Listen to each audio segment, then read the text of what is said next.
ٹوٹی پھوٹی بے ربطی باتیں آپ حضرات کے سامنے عرض کر دیتا ہوں۔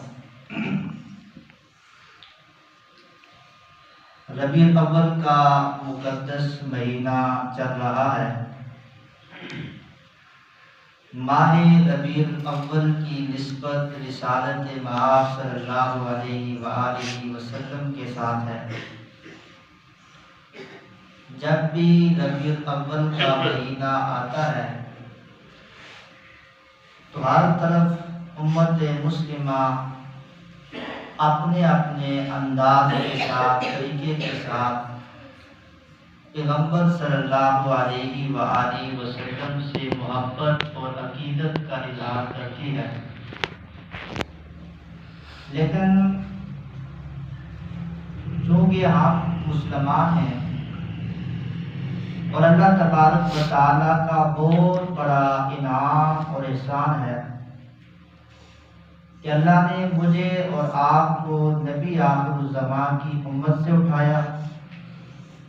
اس سے بڑھ کر اللہ کا انعام یہ ہے کہ اللہ تبارک و تعالیٰ نے ہم کو مسلمان بنایا، اور اس سے بھی بڑا اللہ کا بے پناہ کرم اور احسان ہے کہ مسلمان کہلانے والے فرقوں میں سے ما انا علیہ و اصحابی جو اہل سنت والجماعت ہے، اللہ نے ان کے ساتھ ہمارا تعلق اور واسطہ قائم کیا۔ جس طرح صحیح حدیث میں آتا ہے کہ امت کے 72 فرقے، ان میں سے ایک فرقہ ناجی ہے، جنت میں جانے والا ہے، وہ فرقہ اہل سنت والجماعت کا ہے۔ تو یہ اللہ تبارک و تعالیٰ کا بہت بڑا انعام ہے کہ اللہ نے مسلمان کہلانے والے فرقوں میں سے ہمیں اہل سنت والجماعت کے ساتھ وابستہ رکھا۔ یہ بہت بڑا اللہ کا انعام ہے۔ اب بھائی جب ہمارا تعلق اہل سنت والجماعت کے ساتھ ہے اور ہم اپنے آپ کو نظریاتی طور پر مسلمان ڈکلیئر کرتے ہیں، تو اس صورت پہ پھر ہمیں قرآن و سنت کی طرف نظر کرنا پڑے گی اور قرآن و سنت سے اپنی معمولات زندگی کے حوالے سے مکمل رہنمائی حاصل کرنی پڑے گی، کیونکہ پیغمبر صلی اللہ علیہ وسلم کی ولادت بسعادت بالاتفاق ربیع الاول کے مہینے میں ہوئی۔ باقی جو تاریخیں اور تحقیقات ہیں میں نے تو تقریباً متعدد بار آپ کو بتائی ہیں، شاید آپ کو یاد بھی ہوں گے، اگر یاد ہو تو بڑی اچھی بات ہے، نہ یاد ہو تو پھر بھی ہم نے تو بتا دیا تھا۔ تو بہرحال اس بات پر اتفاق ہے کہ پیغمبر صلی اللہ علیہ وسلم کی ولادت ربیع الاول کے مہینے میں ہوئی، اور اس بات میں بھی اتفاق ہے کہ پیغمبر صلی اللہ علیہ وسلم کی وفات، آپ صلی اللہ علیہ وسلم کا وصال، یہ بھی ربیع الاول میں ہوا ہے۔ تو چونکہ ہم مسلمان ہیں اور سب سے بڑی بات یہ ہے کہ ہمارا تعلق اہل سنت والجماعت کے ساتھ ہے، اور اہل سنت والجماعت کا مطلب یہ ہے، اہل سنت کا مطلب یہ ہے کہ پیغمبر صلی اللہ علیہ وسلم کی سنت پر عمل کرنے والے، والجماعت کا مطلب یہ ہے کہ پیغمبر صلی اللہ علیہ وسلم کی صحابہ کے طرز اور طریقے کے مطابق زندگی بسر کرنے والے۔ تو ظاہر بات ہے یہ دو ہی چیزیں ہیں کہ پیغمبر کی سنت کے مطابق اور صحابہ کرام کے نقش قدم پر چل کر جب ہم زندگی بسر کریں گے تو دنیا میں بھی کامیابی اور آخرت میں دائمی کامیابی ہمارے قدم چومیں گے۔ تو عرض یہ کر رہا تھا کہ پیغمبر صلی اللہ علیہ وسلم کی ولادت بسعادت ماہ ربیع الاول میں ہوئی، تو آپ صلی اللہ علیہ وسلم کا اس دنیا میں آنے کا کوئی مقصد تھا۔ اب اگر آپ مسجد میں آئے ہیں تو آپ ایک مقصد لے کر آئے، آپ کا یہ نظریہ اور مقصد تھا، آپ کی نیت تھی کہ ہم مسجد میں جائیں گے، نماز پڑھیں گے، قرآن کریم کا درس ہوگا، سنیں گے، اپنی عملی زندگی بنانے کی کوشش کریں گے. یہ مقصد آپ لے کر یہاں پر آئے. رہ بات ہے یہاں پر روزانہ دیکھ تو پکتی نہیں ہے کہ آپ دیکھ کے لیے اور چاولوں کے لیے آئے. تو اس لیے یہ ایک مقصد ہے. آپ اگر دکان پہ جاتے ہیں، دکان پر ایک مقصد لے کر جاتے ہیں. آپ اپنی زمین میں جاتے ہیں تو وہاں کام کاج کی بھی مقصد ہے. آپ دفتر آفس جاتے ہیں، وہاں بھی ایک مقصد کے تحت جاتے ہیں. کوئی نہ کوئی مقصد ہوتا ہے. تو یہ کیسے ناممکن ہو سکتا ہے؟ یہ کیسے ناممکن ہو سکتا ہے کہ کائنات کا دلارا سرتاج الرسل نبی آخر الزمان صلی اللہ علیہ وسلم اس دنیا میں آئے ہوں اور کوئی مقصد لے کر نہ آئے؟ قرآن مقدس میں اللہ تبارک و تعالیٰ نے اعلان کیا ہے کہ ہم نے انسان اور جنات کو اپنی عبادت کے لیے پیدا کیا ہے. تو میرے اور آپ کے آنے کا بھی مقصد دنیا میں ہے. یہ نہیں کہ دنیا میں آئے اور دنیا کے پیچھے لگے رہے، یہ مقصد نہیں ہے. جس طرح میں نے عرض کیا کہ پیغمبر صلی اللہ علیہ وسلم کی سنت پر اور پیغمبر کے صحابہ کے نقش قدم پر جب ہم چلیں گے تو ہمارا تعلق پھر اہل سنت والجماعت کے ساتھ. لیکن اسی پھر آپ نے آپ رات دیہڑی سنی آپ نے رہا تو کم سارے پیغمبر کے خلاف ہوں اور پیغمبر کی جماعت صحابہ کے خلاف ہوں، آل بیت کے خلاف ہوں، پھر سنی کیڑا ہو. یہ تو نہیں ہو سکتا نا کہ آپ شراب کی بوتل پر شہد کا لیبل لگا رہے ہیں، اندر شراب اور اوپر لکھا ہوا یہ شہد ہے. ایسا تو نہیں ہو سکتا ہے نا. اندر سب گھن بھرا ہو، بدعات، خرافات اور پیغمبر صلی اللہ علیہ وسلم کی دین کی مخالفت، دین کے اندر نئی نئی ایجادات اور صحابہ کرام سے بغض اور صحابہ کرام کے راستے سے انحراف ہو اور پھر اپنے آپ کو سنی بھی کہے اور پھر عاشق رسول بھی کہے. یہ بات ماننے والی نہیں ہے. ظاہر بات ہے کہ جب ہم اپنے آپ کو اہل سنت والجماعت قرار دے رہے ہیں تو پھر ہم نے اس معیار کو بھی اپنایا. وہ معیار سنت کا کیا ہے اور صحابہ کرام کے راستے کا معیار کیا ہے. اس راستے پر چلیں گے تو ہماری دنیاوی زندگی بھی بنے گی اور آخرت والی زندگی بھی بنے گی. اس لیے پیغمبر صلی اللہ علیہ وسلم اس دنیا میں آئے اور آپ صلی اللہ علیہ وسلم نے مکہ کے اندر 40 سال گزارے.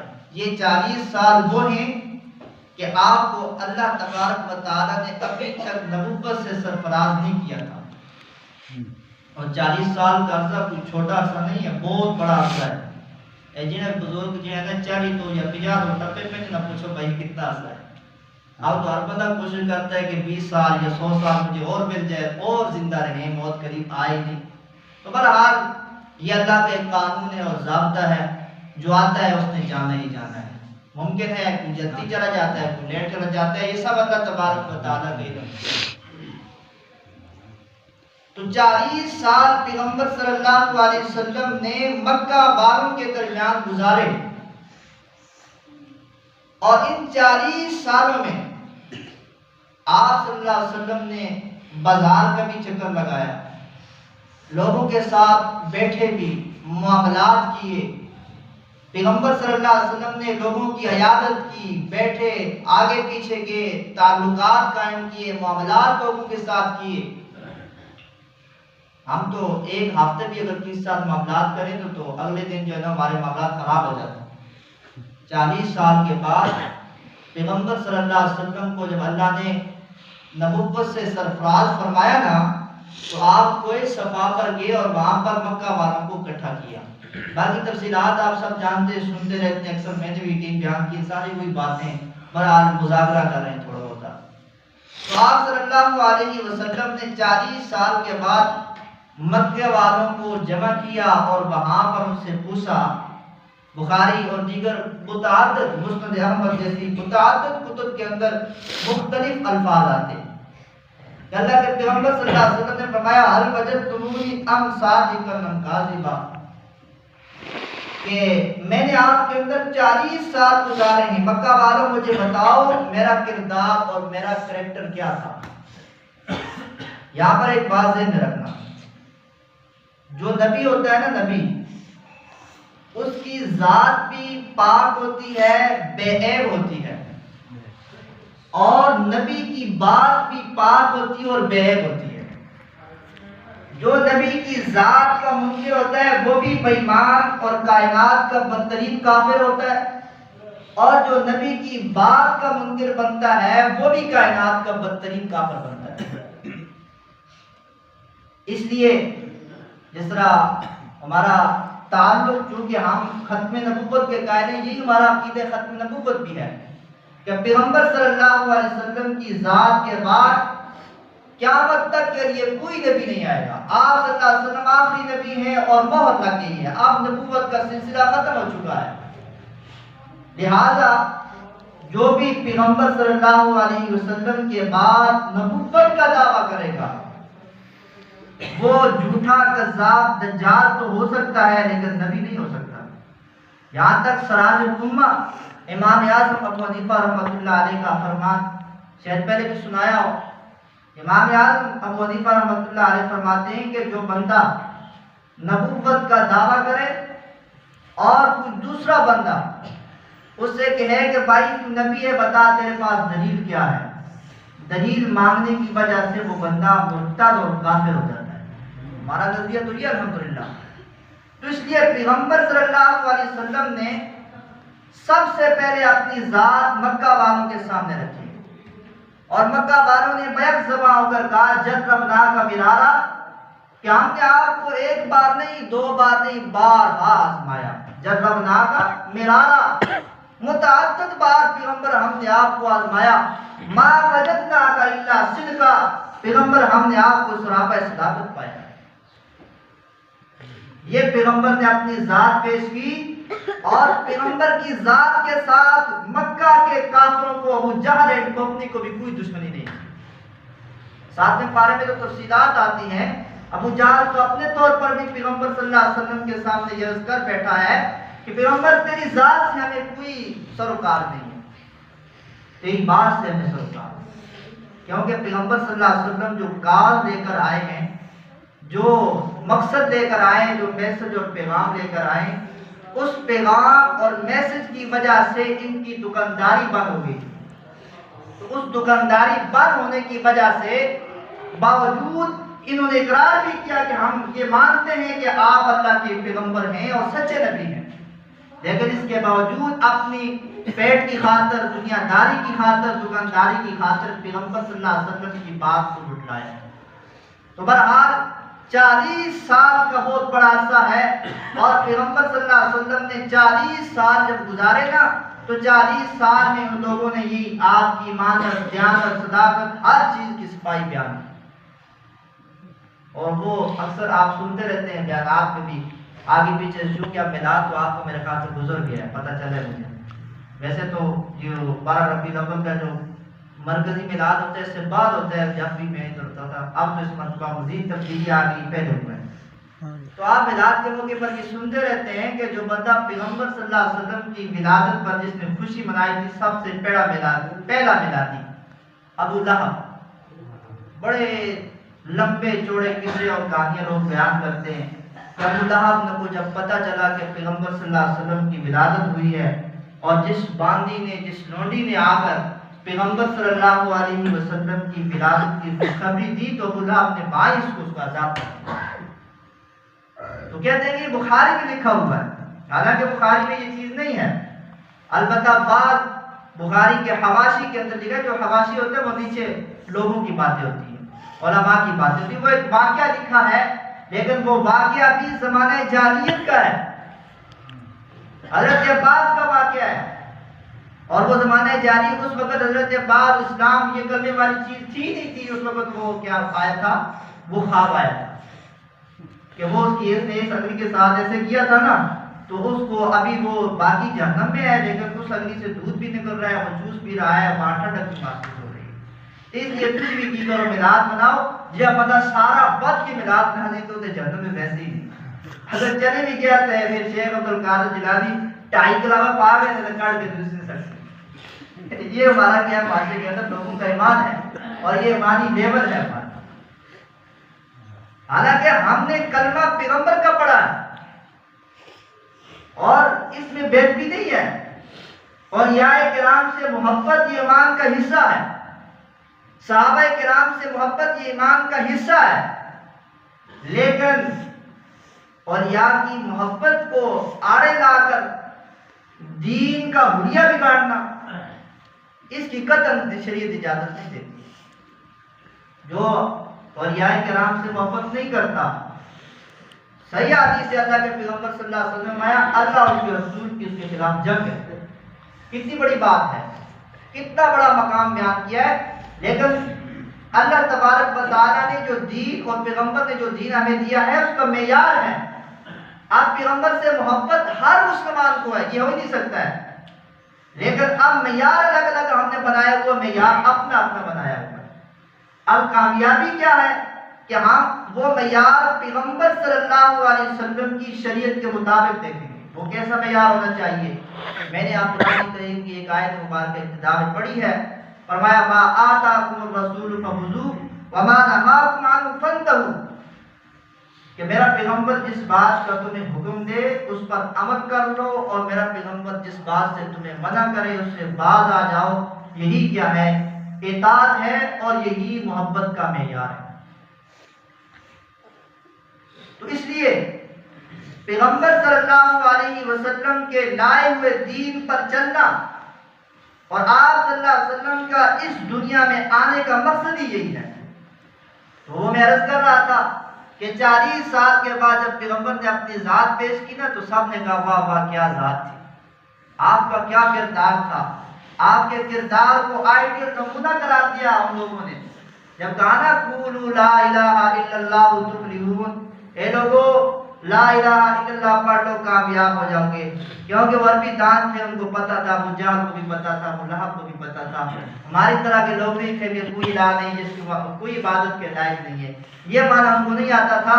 ان کو پتا تھا کہ ہر طرح کی محتاجی سے پاک ذات صرف اور صرف اللہ کی ذات ہے، اور کائنات کی ساری محتاجیاں اور مشکلات کو دور کرنے والی ذات صرف اور صرف اللہ کی ذات ہے۔ تو ظاہر بات ہے وہ چوک چراہوں میں ان کے اپنے بھی رکھے ہوئے تھے، تو وہ سارا ایک سیٹ اپ تھا، کھانے پینے کا نظام تھا، وہ سارا کا سارا وہ بستر گول ہو رہا تھا، اس وجہ سے ان کو پریشانی لائق ہو گئی۔ اور سب سے پہلے جو بڑا میلادی تھا نا، وہ بڑا میلادی ابو لہب، اس نے آ کر کیا کیا؟ پیغمبر صلی اللہ علیہ وسلم کی مخالفت کی، اور اللہ نے قرآن مقدس میں یہ کہا تبت یدا ابی لہب وتب ما اغنی عنہ مالہ وما کسب۔ قیامت کی صبح تک اللہ تبارک و تعالیٰ نے اس کو ذلیل اور رسوا کر دیا۔ تو اس لیے میرے بھائیوں، ہم اہل سنت والجماعت ہیں، ہم نے وہ کام کرنا ہے جو پیغمبر سے ثابت ہے اور جو پیغمبر کے صحابہ سے ثابت ہے۔ جب ہم یہ کام کریں گے تو ہماری کامیابی دنیا میں بھی ہوگی اور آخرت میں بھی ہوگی۔ دیکھو جن لوگوں نے پیغمبر صلی اللہ علیہ وسلم کے طریقے کے مطابق زندگی بسر کی، آج دنیا ان کو جانتی ہے۔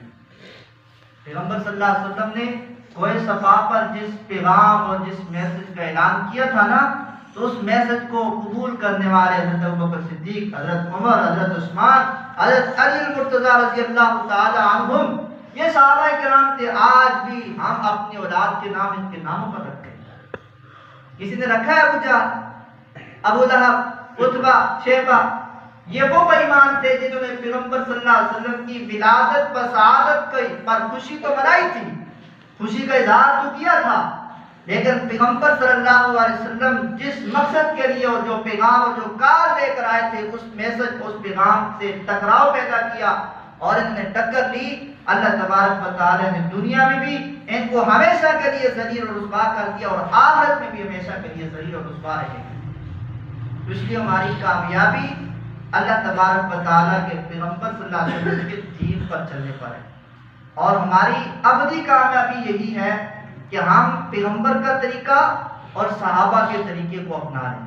تو یہی قرآن کریم میں اللہ تبارک و تعالیٰ نے جو اطاعت کا حکم دیا ہے اور جو پیغمبر صلی اللہ علیہ وسلم کی تابعداری کا حکم دیا ہے، اس کا معیار یہی ہے ما آتاکم الرسول فخذوہ وما نہاکم عنہ فانتہوا، کہ میرا حبیب جس بات کو آپ کو حکم دے اس کو کر لو، اور جس بات سے منع کر دے اس سے رک جاؤ۔ یہی پیغمبر کا دین ہے اور اسی میں کامیابی ہے۔ اللہ فرماتے ہیں لقد کان لکم فی رسول اللہ اسوۃ حسنہ، کہ اللہ تبارک و تعالیٰ نے پیغمبر صلی اللہ علیہ وسلم کی ذات مبارکہ کو تمہارے لیے آئیڈیل اور نمونہ بنایا ہے، آپ اس کو ماڈل بنایا ہے۔ تو اب پیغمبر صلی اللہ علیہ وسلم کی زندگی، آپ کی حیات طیبہ ہمارے سامنے بالکل کھلی ہوئی ہے، کوئی قصے کہانیاں بھی نہیں ہے، کوئی خوابات بھی نہیں ہے، خواب وغیرہ بھی نہیں ہے۔ پیغمبر صلی اللہ علیہ وسلم کی ساری زندگی صحیح حدیث میں موجود ہے کہ آپ صلی اللہ علیہ وسلم بازار گئے تو وہاں کیسے معاملات کیے، آپ اپنے گھر میں رہے اپنی ازواج کے ساتھ آپ کا کیا برتاؤ تھا، اپنی اولاد کے ساتھ کیا برتاؤ تھا، صحابہ کرام کے ساتھ کیا تعلق تھا، کیا برتاؤ تھا، کیا طریقہ کار تھا، دشمنوں کے ساتھ، غیر مسلموں کے ساتھ آپ کا کیا رویہ تھا، یہ ساری کی ساری چیزیں اور سنن نبی داؤد میں تو واضح موجود ہے کہ ایک یہودی نے پیغمبر صلی اللہ علیہ وسلم کے صحابہ پر تانا دیا اور تانا مارا، کہا کہ تمہارا کیسا پیغمبر ہے، تمہیں پیشاب کا طریقہ بھی بتاتا ہے۔ یہ ایک مذاق کے طور پر، تانے کے طور پر پیغمبر صلی اللہ علیہ وسلم کی صحابہ کو اس نے کہا۔ تو ابو داؤد میں طویل حدیث ہے، اللہ کے پیغمبر صلی اللہ علیہ وسلم کے صحابی عاشق کے سچے عاشق کے رسول نے کہا کہ ہاں ہمارا پیغمبر ہمیں ہر چیز کے مسائل اور احکام، ہر چیز کا طریقہ بتاتا ہے۔ تو اس لیے ہمارے اس دین میں کوئی چیز ناقص نہیں رہی ہے۔ اللہ کے فضل و کرم سے بڑی چیز اور بیت الخلا سے لے کر بازار تک ہر ایک چیز کے احکام اللہ کے پیغمبر نے ہمیں بتا دیے ہیں۔ تو اس لیے ہم نے اب کرنا یہ ہے، چونکہ تقریر ہم ہی کرتے رہتے ہیں، آپ بھی سنتے رہتے ہیں، استاد بھی کر دیتے رہتے ہیں، تقریر بھی ہوتی رہتی ہے، لیکن تقریر برائے تقریر نہیں ہونی چاہیے۔ اکثر میں بھی یہ کرتا رہتا ہوں، کوشش کرنی چاہیے، البتہ کمزور ہے مجھ سمیت۔ جب ہم بات سنیں، آپ کو بات پتہ چل جائے، اس کے بعد ہٹ درمی نہیں ہونی چاہیے۔ اس کے بعد اللہ سے یہ مانگنا چاہیے کہ اللہ تبارک و تعالیٰ، یا اللہ جو بھی سیدھا راستہ ہے اس پر ہمارے دلوں کو پھیر، اس پر ہمارے دلوں کو لگا دے۔ دعا کرنی چاہیے، اللہ سے مانگنا چاہیے، پھر ہمیں صراط مستقیم ملے گا۔ ایسے نہیں ہے کہ ہم کیا کریں، دین کو سنے بھی نہیں اور دین کو سمجھے بھی نہیں اور اللہ والوں کے ساتھ، دین والوں کے ساتھ بیٹھے بھی نہیں۔ اس لیے علماء کے ساتھ بیٹھنا چاہیے۔ قرآن مقدس میں اللہ تبارک و تعالیٰ فرماتے ہیں یا ایھا الذین آمنوا اتقوا اللہ وکونوا مع الصادقین، اے لوگوں اللہ سے ڈرو، تقوی اختیار کرو اور سچے لوگوں کے ساتھ رہو۔ یہ حکم اس لیے ارشاد فرمایا ہے جب سچے لوگوں کے ساتھ رہو گے تو تمہارے اندر سچے لوگوں کی عادات آئیں گی۔ صحیح حدیث کے اندر بخاری اور مسلم کی بے شمار حدیث ہیں، اللہ کے پیغمبر صلی اللہ علیہ وسلم نے مختلف جانوروں کی سواری سے منع کیا ہے، وحشی جانوروں کی سواری سے منع کیا ہے۔ محدثین کرام نے لکھا ہے کہ اس کی وجہ یہ ہے کہ اگر آپ وحشی جانوروں کی پیٹھ پر بیٹھیں گے یا وحشی جانوروں کے چمڑے سے بنائی ہوئی چیزیں استعمال کرو گے، تمہارے اندر ان کی عادات، ان کی رذائل پیدا ہو جائیں گے۔ ظاہر بات ہے ایک بندہ اگر گھوڑوں کے اندر رہتا ہے، بکریوں کے اندر رہتا ہے، اس کے اندر وہ چیزیں آ جاتی ہیں، ماحول ہوتا ہے۔ آپ باہر بیٹھیں گے گندے ماحول کے اندر، گندا ماحول آپ کے اندر آ جائے گا، اچھے ماحول کے اندر بیٹھیں گے اچھا ماحول آ جائے گا۔ تو اس لیے اللہ تبارک و تعالیٰ فرماتے ہیں کہ سچے لوگوں کے ساتھ بیٹھو۔ تو لہذا کامیابی کے لیے ضروری ہے کہ پیغمبر صلی اللہ علیہ وسلم کی طریقے کے مطابق اور پیغمبر کی جو جماعت صحابہ اس کے طریقے کے مطابق ہم زندگی بسر کریں اور اپنا تعلق اللہ والوں کے ساتھ رکھیں اور دین والوں کے ساتھ رکھیں، دین والوں کے پاس بیٹھیں۔ جو ہر معاملے کے اندر ہمیں شرم محسوس نہیں کرنی چاہیے، مسئلہ پوچھنا چاہیے، اساتذہ سے پوچھنا چاہیے، علماء سے پوچھنا چاہیے، پوچھ کر چلنا چاہیے۔ کوئی بندہ بھی مفتی بن کر نہیں آئے۔ شیخ الحدیث مولانا زکریا رحمۃ اللہ علیہ جو فضائل اعمال جنہوں نے لکھی، آپ نے تو فضائل اعمال دیکھی ہے، شیخ الحدیث رحمۃ اللہ علیہ نے بہت بڑی کتابوں، بہت بڑی احادیث کی بڑی نامی کتابوں کی شروعات عربی کے اندر لکھی ہے، بہت بڑا علمی مقام ہے۔ اور شیخ الحدیث رحمۃ اللہ علیہ کو بدر صغیر پاک و ہند میں سب سے پہلے شیخ الحدیث کا لقب دیا گیا۔ اللہ تبارک و تعالیٰ نے ان سے بڑا کام لیا ہے۔ شیخ الحدیث رحمۃ اللہ علیہ کے حالات زندگی میں یہ بات لکھی ہوئی ہے کہ جب آپ مرض الوفات کے قریب تھے، آپ مرد آخری ایام تھے بستر پر، تو آپ نے اس وقت یہ کہا تھا اپنے قرب و جواب میں جو بیٹھے ہوئے تھے ان کو کہا تھا کہ مجھے ابھی تھوڑے نماز کے مسائل سمجھ آئے، ایسا ایک کلمہ آ جاتا ہے آنا ہے کہ استاد کی دانے کوئی نہیں ہے، پتہ نہیں استاد کی غلطی کر کے استاد کی نماز صحیح نہیں۔ شیخ الحدیث مولانا زکریا صاحب جس نے بخاری مسلم احادیث مبارک کی شروعات لکھی ہیں، تراجم لکھے ہیں، پوری زندگی اسی دعوت کے کام میں، اسی تدریس کے کام میں گزار دی، اور آخری عمر میں کہتے ہیں کہ مجھے چند مسئلے تھوڑے بہت نماز میں سمجھ آئے، ہمیں تو ساری نماز بھی آتی ہے، پورا دین بھی آتا ہے۔ تو اس لیے ان چیزوں کے اندر کوتاہی نہیں ہونی چاہیے، نماز کو بھی درست کرنا چاہیے، دیگر معاملات کو بھی، ہر شعبہ زندگی کے اندر اگر ہمیں رہنمائی نہیں ہے تو ہم اپنے متعلقہ علماء کرام سے، استاد محترم سے بیٹھ کر، اس میں کچھ ایسی عیب والی بات نہیں ہے اور شرم محسوس کرنے والی بات نہیں ہے، پوچھنا چاہیے۔ جس طرح دنیا والے معاملات کے اندر 10 روپے کی بھی چیز لینی ہو نا تو 10 بنے میں پوچھنے کی چیز کہنا ہے نا کہ یہ سب فائدے کتنے سے نقصان کے، ٹھیک ہے۔ ایک گودی قرآن ہے نا، مثال میں ڈسپلین دیا ہے، بس بھی اس طرح 4 ڈاکٹر کو پتہ کر سکے رہے کھانا چاہیے نہیں کھانا چاہیے۔ تو جس پر جسمانی طور پر اپنے آپ کو تم بڑا محفوظ کرتے ہو، بڑی پرہیزیں کرتے ہو، ڈاکٹر کی مان کے جاتے ہو، تو اس طرح آپ دینی معاملات کے اندر بھی دیکھا کریں، اس سے آپ کی روح متاثر ہوتی ہے۔ اگر آپ دین پر صحیح نہیں چلیں گے اور صحیح رہنمائی نہیں حاصل کریں گے، یہ آپ مجرم ہوں گے۔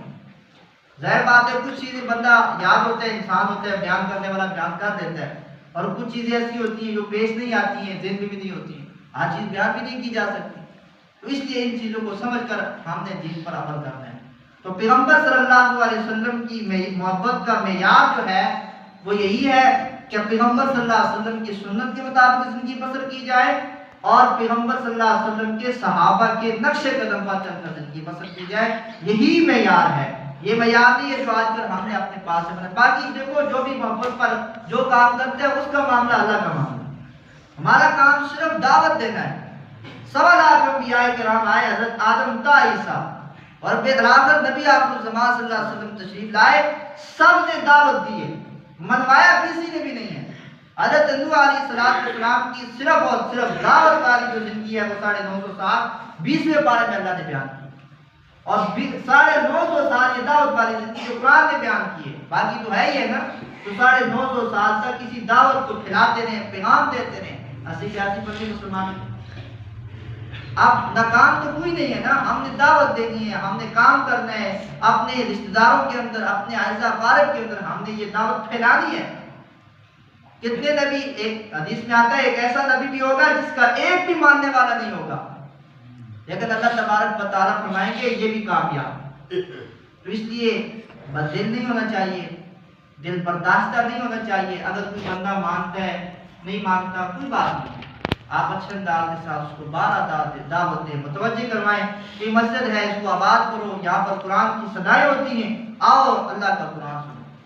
تو یہی کیا ہوگی، ہماری کامیابی ہوگی، اور یہی اہل سنت والجماعت کا نظریہ ہے، اور یہی اہل سنت والجماعت کا مقصد ہے، اور یہی پیغمبر صلی اللہ علیہ وسلم کے آنے کا مقصد ہے کہ ہم اپنی دنیا بھی بنا لیں اور آخرت بھی بنا لیں پیغمبر صلی اللہ علیہ وسلم کے طریقے اور پیغمبر کے صحابہ کے طریقے کے مطابق۔ اللہ تبارک و تعالیٰ سے دعا ہے جو کچھ کہا سنا اللہ اس پر عمل کرنے کی